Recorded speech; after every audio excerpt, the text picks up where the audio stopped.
Estoy agradecido a Dios porque me permite grabar este tema y más que grabar este tema, reiniciar las grabaciones de los temas que he estado compartiendo con ustedes. El último tema que grabamos, hablamos que iba a estar en procesos de cirugías de catarata. Gracias a Dios ya tuve esas cirugías. Dios me ha bendecido. He quedado hasta el momento bastante bien y tengo la bendición, por lo menos ahora en estos inicios, de poder eh, hacer estas grabaciones sin tener necesidad de usar espejuelos, porque puedo tener una mejor visión. Y le agradezco a Dios por esto, le agradezco a Dios por las oraciones que ustedes han tenido por mí y le pido a Dios que me ayude a reiniciar la grabación de estos temas para que puedan ser de utilidad y de bendición para todos los que le escuchen y para mí mismo que los estoy compartiendo. La temática que hemos estado tratando en estas últimas grabaciones tiene que ver con la profecía de los 2300 años. Hemos dedicado varios temas a hablar de esta profecía, comenzando con la parte que Dios mm, apartó para hablar del pueblo de Israel, o sea, las 70 semanas, y hemos dado también algunos temas sobre lo que sucedió en 1844, que es la fecha en que termina la profecía de los 2300 días. En esta ocasión, al reiniciar nuestros estudios, vamos a poner nuestro interés y vamos a hablar acerca de lo que sucedió en realidad al terminar la profecía de los 2300 días o años. Eh, Cuando Guillermo Miller y otros estudiosos de las escrituras en su tiempo, estudiando la profecía y los 2300 días, llegaron a la conclusión de que al final, cuando se cumpliera esta fecha, Cristo iba a venir a la tierra. Porque esta profecía de los 2300 días dice hasta 2300 días y el santuario sería purificado. Lo que iba a suceder en este momento era que el santuario iba a ser purificado. Como Miller creyó que el santuario era la tierra, pues dijo, Cristo va a venir a la tierra, porque esa es la purificación del santuario. Pero en realidad en ninguna parte la Biblia enseña que el santuario sea la tierra.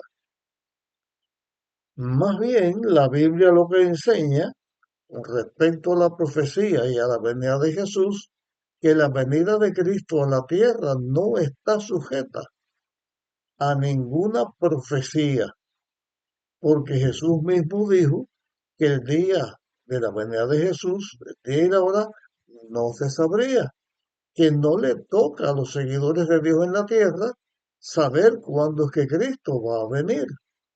Por lo tanto, si la misma Biblia dice, el mismo Jesús dice, que no se sabe el día, no se sabe la hora, no puede aparecer una profecía bíblica que diga el momento en que Cristo va a venir a la tierra, porque eso no tiene concordancia con lo que la Biblia está diciendo. Por lo tanto, no era la venida de Jesús a la tierra lo que había sucedido cuando llegara el momento de cumplirse la profecía de los 2300 días o años.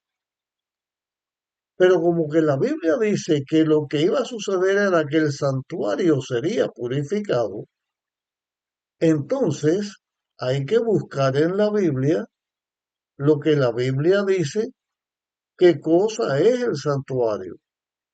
Mencioné en un tema anterior que hubo un pionero de la iglesia adventista que tenía un campo de maíz y que cosechando o pasando por su campo de maíz tuvo como la impresión de un santuario en el cielo y algunos han pensado que la creencia de la iglesia adventista de que el santuario era un santuario en el cielo era por la impresión que este hermano tuvo.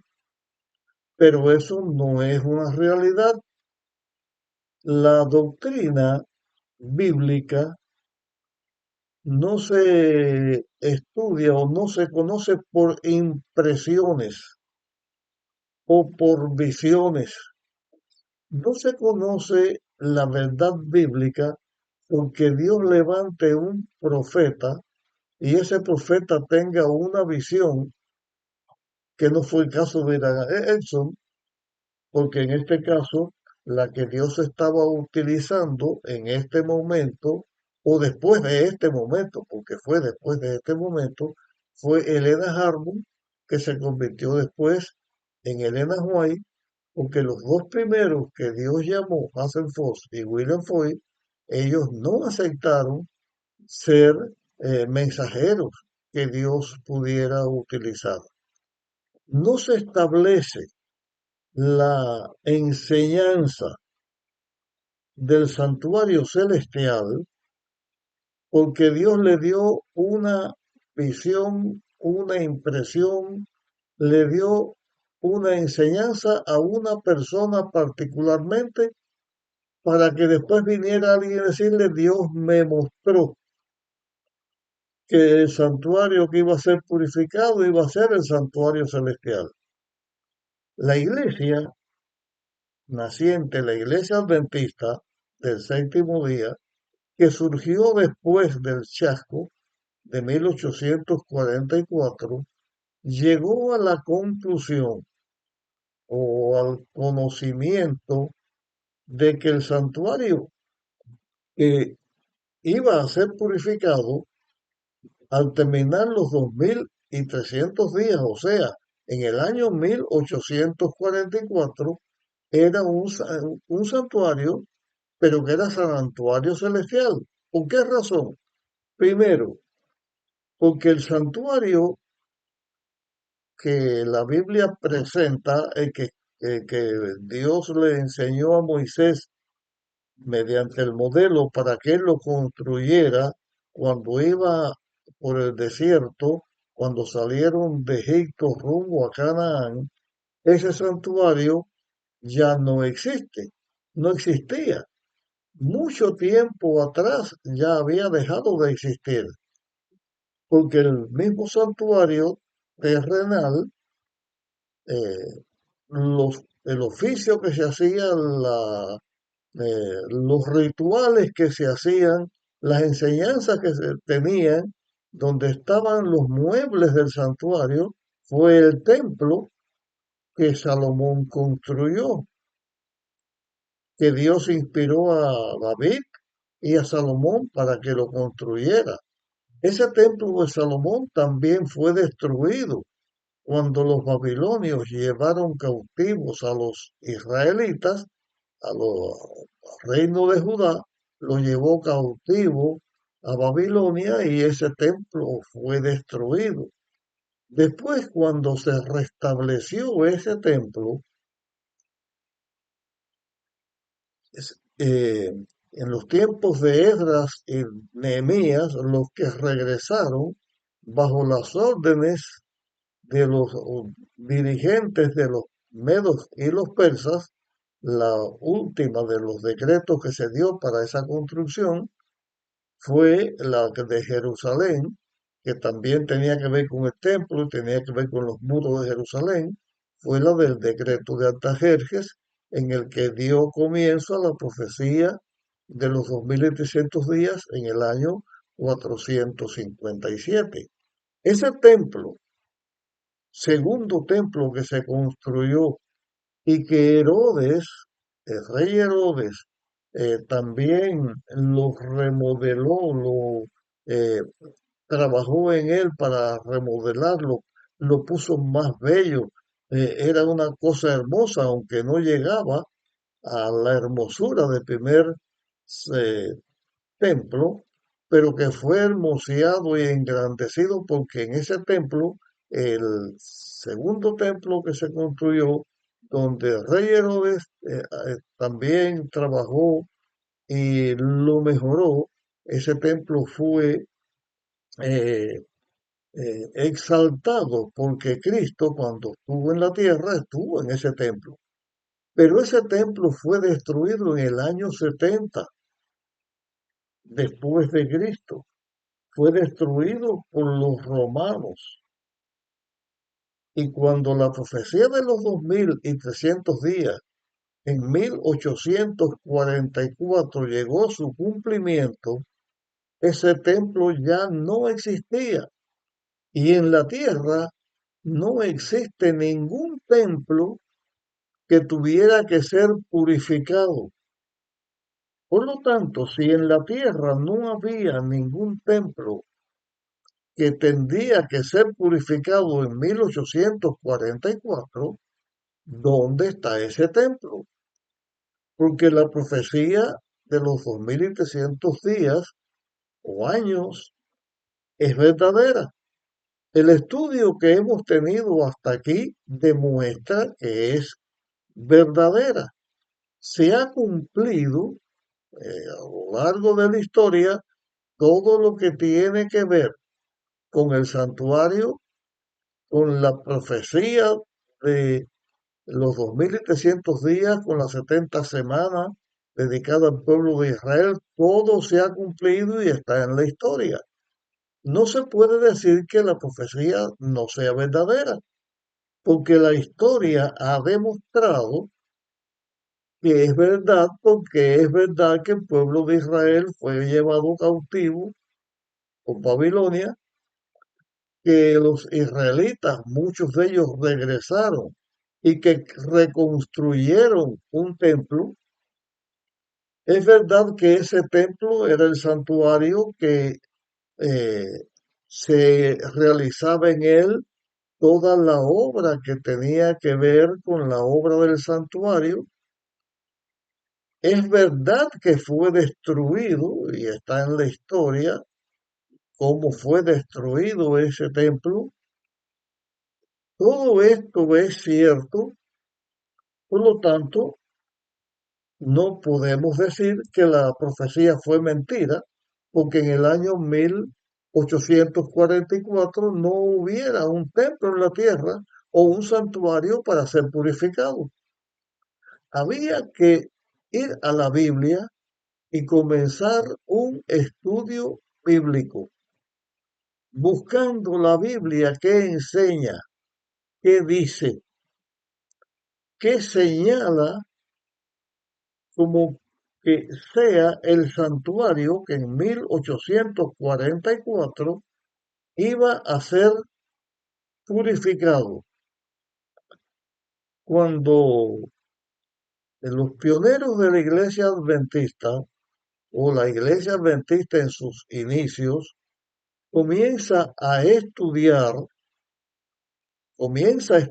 la Biblia, se dieron cuenta que el santuario sí existía y que el santuario que se iba a purificar no estaba en la tierra. El santuario que se iba a purificar estaba en el cielo. Pero ¿cómo se puede saber mediante el estudio de la Biblia que ese santuario estaba en el cielo?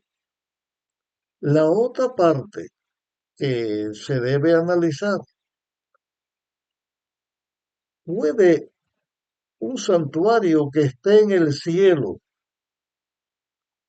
algo que esté en el cielo, o sea, que está en el paraíso de Dios, no en la tierra pecadora, no en el planeta Tierra pecadora, donde el pecado es el que está, o que el ser humano cayó bajo el engaño de Satanás? ¿Puede haber algo que sea sucio, que sea inmundo, que necesite ser purificado? ¿Puede haber algo así en el cielo? Entonces, hay algo en el cielo que sirva de modelo para que en la tierra haya un santuario. En nuestro análisis que estamos haciendo, iba a buscar el texto, pero lo voy a señalar. Éxodo 25:8. Dios le dice a Moisés: háganme un santuario, hacedme un santuario y yo habitaré con ustedes. Pero el versículo que viene, el que sigue, dice: pero conforme al modelo, el santuario debes hacerlo conforme al modelo. O sea, Dios le enseñó a Moisés que había un modelo en el cielo, que ese modelo Dios se lo estaba enseñando a Moisés y ese santuario debía ser de acuerdo al modelo. Como después en la tierra se quitó el santuario que Moisés construyó y se construyó el templo, también ese templo debía estar en armonía conforme al modelo del templo celestial. Por lo tanto, si el de la tierra era una sombra, era algo que señalaba el verdadero, que es el que está en el cielo, señala que en el cielo hay un santuario, porque el de la tierra era copia del cielo, porque todo el todo todo el trabajo, todo lo que se hacía en relación al santuario terrenal, los sacerdotes, los sacrificios, las abluciones, las comidas, las bebidas, todo lo que se hacía era un símbolo del santuario celestial. Como en la tierra ya no había un santuario terrenal, entonces el santuario que iba a purificarse, iba a ser el santuario celestial. Pero ¿qué cosa es la purificación del santuario? ¿Cómo es que hay algo que está contaminado en el cielo? Existe un santuario en el cielo, no solamente porque ya hemos visto, según lo que la Biblia enseña, ya hemos visto que Dios dio un modelo, pero en la Biblia no hay otros lugares escritos donde se nos enseñe y se nos hable de un santuario celestial. Lo que sucedió en 1844 es que el santuario que se iba a purificar era el santuario celestial. Antes de seguir en nuestra temática, hablando qué cosa es la purificación del santuario, cómo se purificaba el santuario, vamos a terminar nuestro tema aquí y vamos a buscar en la Biblia otros lugares donde se habla de un santuario en el cielo. Lo que sí debe quedar desde este momento en la mente de tuya que me estás escuchando, en lo que estoy grabando, en el tema que estoy grabando, que hay un santuario en el cielo, que no es el invento de una denominación religiosa no es la válvula de escape que toman algunos creyentes en Dios o alguna institución religiosa para decir, sino que la Biblia es la que enseña que hay un santuario en el cielo.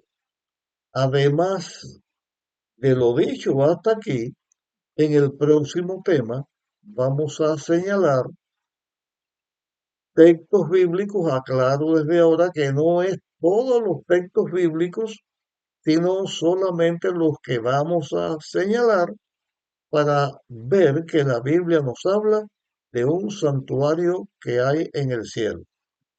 Ahora, al terminar este tema, quiero decir algo que volveré a repetir al inicio del próximo tema. Y lo que queremos decir es que la realidad del santuario celestial no está tomada solamente por las palabras que hasta aquí he dicho, sino que en la Biblia hay mucho que hablar del santuario, inclusive dentro de las temáticas que estamos teniendo en nuestros estudios. Después de terminar con el estudio de la ley de Dios que también estamos teniendo, vamos a dedicar un tiempo donde tendremos muchísimos temas para hablar acerca del santuario que la Biblia presenta. Te pido que compartas este tema con otras personas, que tú mismo lo escuches con detenimiento, le pidas a Dios entendimiento como yo le pido también a Dios entendimiento y luz para poderlo explicar. Y nos vemos en nuestra próxima grabación.